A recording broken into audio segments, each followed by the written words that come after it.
আমরা শুধু এর ভয়েই নেই, আমরা আতঙ্কে আছি। আমি আপনাদের সাথে কথা বলছি, কিন্তু অধিকাংশ লোক কথা বলার সাহসটুকু তাদের নেই। কিছু কিছু পরিবার মানবেতর জীবনযাপন করছে। তাদের জন্য পুনর্বাসন করার জন্য অনন্তবিলম্বে উদ্যোগ নেওয়া উচিত। যারা গত দোসরে দিচ্ছেন আপনারা, স্বৈরাচারের দোসর যারা ছিল, যারা স্বৈরাচারকে স্বৈরাচার হতে সক্রিয়ভাবে সহযোগিতা করেছে, তারা অধিকাংশ এখনো স্বপদে বহাল।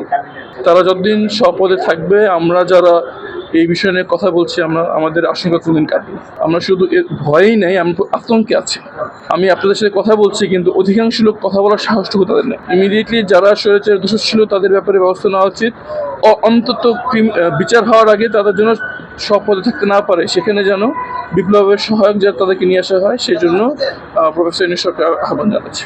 এখন পর্যন্ত কোনো উদ্যোগই নেওয়া হয়নি, অর্থনৈতিকভাবে পুনর্বাসন করার কোনো উদ্যোগই নেওয়া হয়নি। সেটা অনতিবিলম্বে উদ্যোগ নেওয়া উচিত, কারণ প্রত্যেকটি পরিবার অসহায় অবস্থায় আছে। কিছু কিছু পরিবার মানবেতর জীবনযাপন করছে। তাদের জন্য পুনর্বাসন করার জন্য অনতিবিলম্বে উদ্যোগ নেওয়া উচিত। কমিশন গঠন করতে পারলে সবচেয়ে ভালো হয়। অন্তত কমিটির জন্য প্রফেসর ইউনূস গঠন করে দেন, এবং এই কাজে আন্তর্জাতিক সম্প্রদায়ের সাহায্য পাবেন ইনশাআল্লাহ।